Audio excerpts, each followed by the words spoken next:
You know those phrases that just seem to buzz everywhere? Escape your 9 to 5, Oh, yeah. passive income millionaire. They're practically inescapable, aren't they? Especially when they're tied to something like Amazon FBA. It feels like everyone's talking about it. It really does. Promising, instant freedom, unlimited wealth. It's fascinating how these narratives grab our attention. Absolutely. The promise of, well, significant wealth from what seems like minimal effort. It's incredibly compelling. Hmm. And that it's exactly our mission today in the deep dive.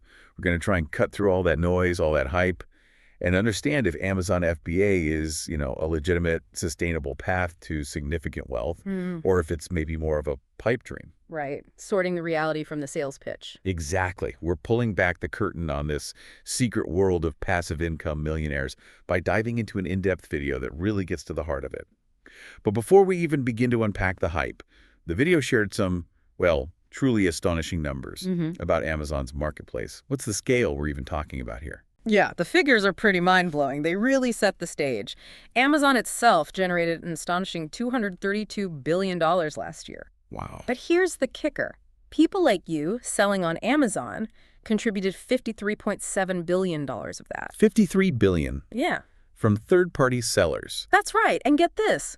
We're talking about a marketplace where over 40,000 sellers are generating over $1 million per year each. Okay, those numbers alone are enough to make you pause, aren't they?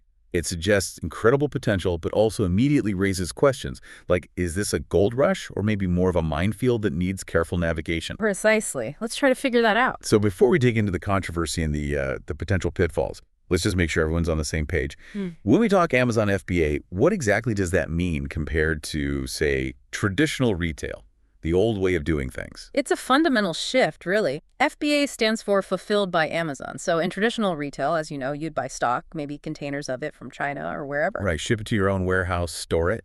Exactly. You'd store it, pick and pack orders yourself, then send them out. With FBA, you simply ship your products to Amazon. Okay. And they handle the storage, the packaging, and getting those orders out to customers. Amazon essentially becomes your logistics backbone. On the surface, that sounds like a game changer. It removes a huge barrier for so many people, doesn't it? It absolutely does. But I have to admit, coming from a more, let's say, traditional business background myself, I had some serious doubts. Like, is this truly something anyone can just step into and reach millionaire status? Or is it maybe just a side hustle, a stepping stone to something else?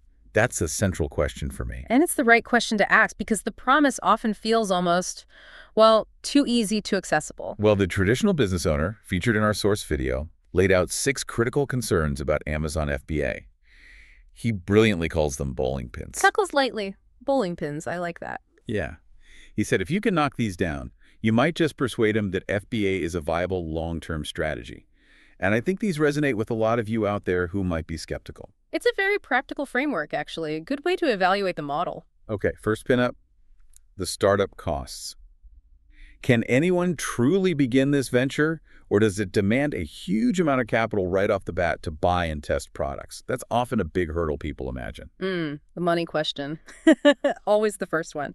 And the insight here isn't just about how much, but how you frame it. Is it just spending, or is it an investment? Right. Which brings us to the second challenge, the second bowling pin. Yeah. Oversaturation and competition.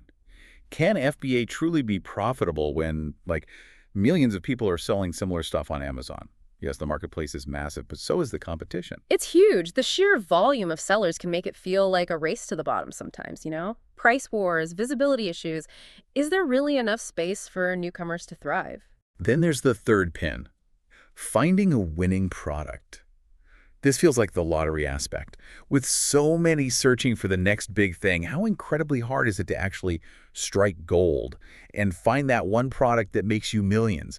Feels like looking for a needle in a digital haystack. Yeah, and finding that needle isn't just luck, is it? It takes work, serious work. And maybe it's not just one needle you need. Good point.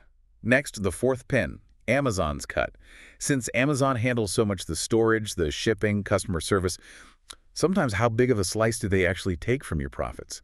I know fees vary, like a pin would have low fees, obviously, but what about bigger items? It must add up. Oh, it absolutely adds up. Understanding that fee structure is crucial. It's often more complex than people realize, and you've got to watch it constantly to stay profitable. Okay, fifth pin, This is kind of a personal nightmare scenario for any business owner. Picking bad products, inventory risk.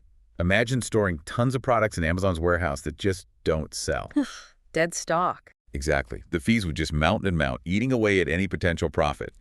The video highlighted a seller who lost money on T-shirts and, wait for it, Juicy Lucy picture frames. Chuckles, Juicy Lucy picture frame. Seriously. Just the name that makes me cringe.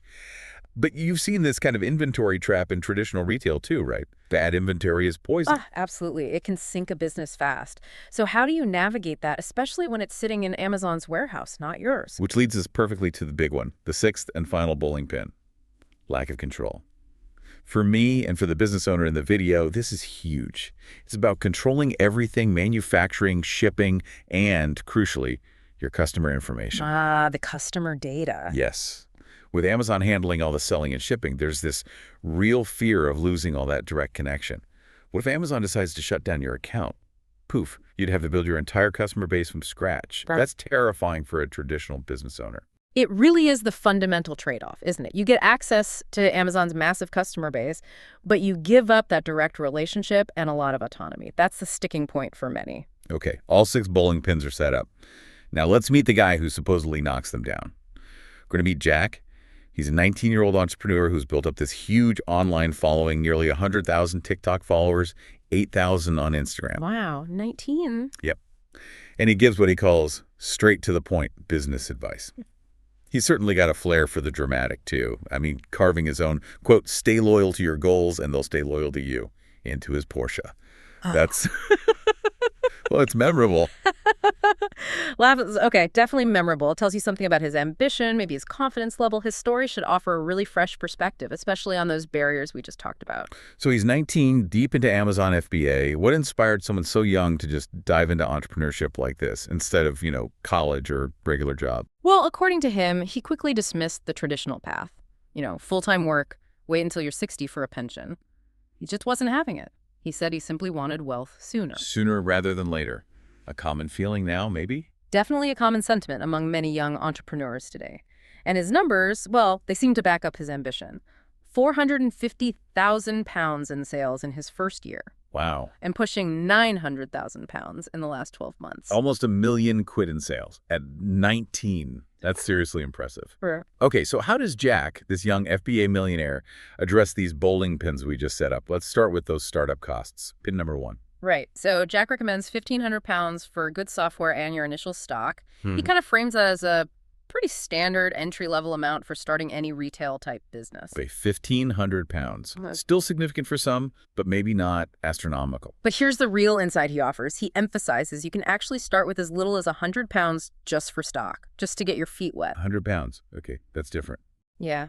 And he stresses thinking of it as an investment in yourself, not expecting quick returns. He calls it a long-term game for long-term gain. That really shifts the perception of that first barrier, doesn't it? It does. It makes it seem much more accessible. He also gives some pretty practical advice on when to actually quit your day job, right? Yeah. If this starts as a side hustle. Yeah, very sensible. He says wait for 3 solid months of consistent sales first. 3 months. Okay. And you need to be doing, get this, 2, 3, 4, 5, or even 6 times what you were earning at your job before you even consider quitting. Whoa, that's a high bar. But smart. Avoids those impulsive leaps. Exactly. It encourages a data-driven approach, which is vital. No gut feelings here. But, okay, here's where my skepticism, maybe my traditional business brain, really digs in. I've always kind of seen FBA as just a side hustle, maybe a stepping stone. Can it really be a long-term sustainable business?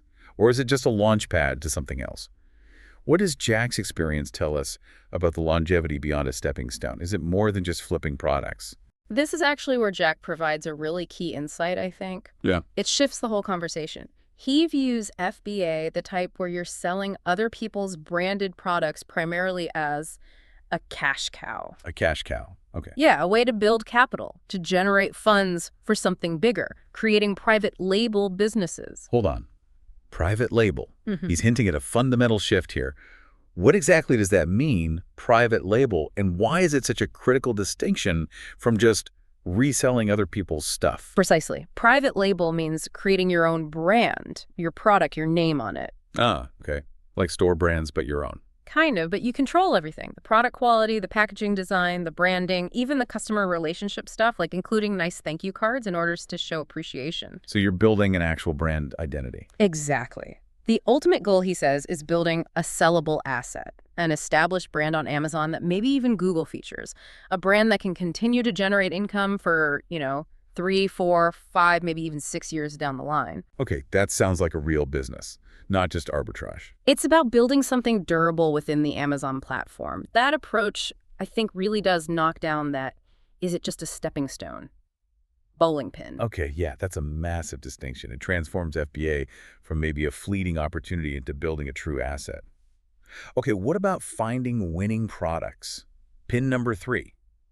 That still seemed like such a daunting needle-in-a-haystack task. Well, Jack's pretty candid about it. He says finding a winner can take him anywhere from 15-20 minutes sometimes. 15 minutes? Seriously? Or it could stretch out to 2, 3, or even 4 months. Okay, that sounds more realistic for most people. He says it's about really sitting down, getting in the zone, constant contact with suppliers, dealing with a lot of rejection, and crucially, networking. So persistence and connections. And he also acknowledges that products have an expiration date. You can't just find one thing and ride it forever. You have to constantly be pushing to find more. It's not a set it and forget it game at all. Right, constant effort. Okay, and how does he handle bad products or losses? We talked about those T-shirts and the infamous Juicy Lucy picture frames. The inventory nightmares. Pin 5. He's definitely experienced those losses himself. He doesn't sugarcoat it. His strategy, put ads on the bad products, try to sell them at break even or maybe even a slight loss just to get the capital back. Cut your losses and recoup cash. Exactly. But the most important thing for him is learning the lessons from those experiences. He views these losses as, well, not drastic or business killing, but more like valuable education. He actually says it's like paying for those lessons. So they're not business killers, they're tuition fees for the School of Hard Knocks. It's a fascinating perspective. Resilience. Now, onto the biggest concern for me, and the final pin, Amazon's control. What about Amazon maybe replicating successful products or owning all the customer data? That lack of control, pin 6. Yeah, the control issue. Jack admits Amazon replicating products can happen. He says it's actually happened to him once. Oh, yes. Yep. But for him, it's just part of the game, a risk you take. A stepping stone to overcome by simply working harder and finding new products. It seems like a risk he's just accepted and integrated into his strategy. Wow, okay. But what about Amazon owning all the customer data and maybe putting pressure on sellers about stock levels? He confirms Amazon does recommend stock levels and, they favor sellers who are consistent. Yeah. And yes, Amazon absolutely owns the customer data and handles customer service. Right. But Jack accepts this because, as he puts it, Amazon will pay me and sell my products for me and send them to the customers. He seems to view the sheer volume of Amazon's impulse buys as negating the need for direct customer retention or list building, at least for this model. So the scale justifies the trade-off for him. It seems so. The massive reach of the platform outweighs the downsides of not owning the customer list, in his view. That is a different mindset, isn't it? Yeah. But one that I, coming from a traditional business background, still find incredibly difficult to fully reconcile. How often do you see this level of comfort with platform dependence among younger entrepreneurs compared to, say, someone who spent decades building their own customer lists from scratch? Oh, it's definitely a generational shift, I think. For someone like Jack, Amazon has always been this colossal, ever-present marketplace. It's just the environment he grew up in, entrepreneurially speaking. So the perceived risk is different. Exactly. The benefits of Amazon's reach often seem to outweigh the concerns about control for this newer generation of digital entrepreneurs. He learned all this, by the way, from experience and a few losses, definitely the School of Hard Knocks, as you said. Right. He mentioned he initially lost maybe 3,000 pounds from his personal savings early on. He saw it as paying for those lessons that maybe a 500-pound course could have taught him, but he just learned by doing. He highlights his own get-it-done mentality as both a strength and sometimes a weakness. That makes perfect sense. He just dives in. Okay, so what's Jack's future vision? He's 19 now, making nearly $1 million in sales. Where does he see himself going? Well, his goal by age 21, so just 2 years away for him, is to have 10 businesses, each doing 10,000 pounds per month in net profit. 10 businesses. Yeah. 10 grand net profit each. Wow. Yeah. With Amazon FBA still carrying a significant portion of that, maybe somewhere between 20% and 60%, his ultimate goal, he wants to retire by age 30. Retire at 30. What does that even mean to him? Well, for him, it means having no obligation to work for more money.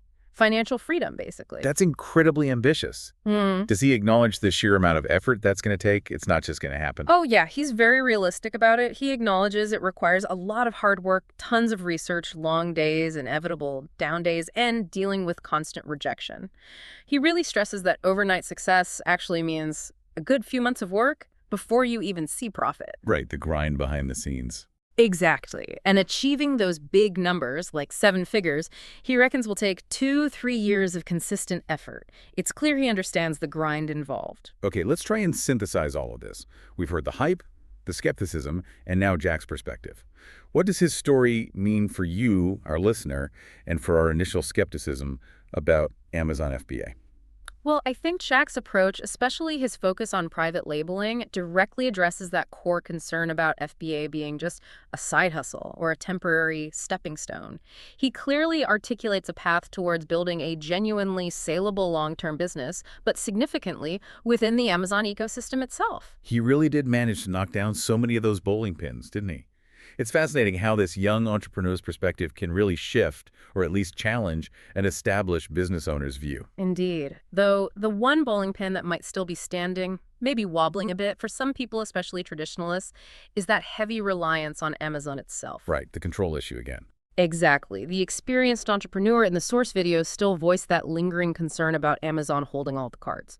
Whereas Jack, perhaps because of his age and, like we said, Amazon always being this dominant force for him, seemed much more ready to accept that dependence as part of the deal. That makes a lot of sense. It really highlights maybe a generational difference in how risk and platform dependence are perceived in business today.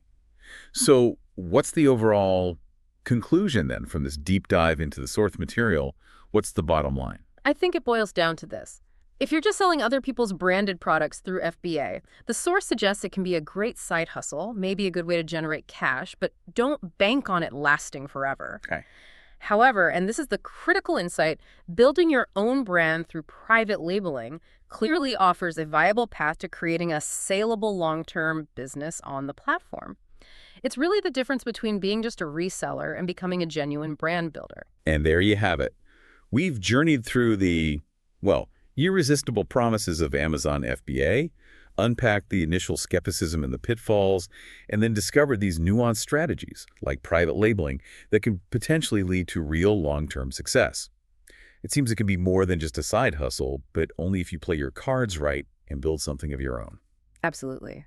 And it really prompts us to consider the broader implications, doesn't it? This idea of private labeling as a strategy to build a durable business, but nested within such a dominant platform like Amazon. What does that tell us about the future of entrepreneurship, about brand building in this digital age? Yeah, that's a great question. Does it suggest a kind of return to traditional brand values, quality, identity, customer connection, even if indirectly just happening within these huge new digital marketplaces? What stands out to you most from this deep dive into online entrepreneurship today? Definitely something to ponder as you go about your day.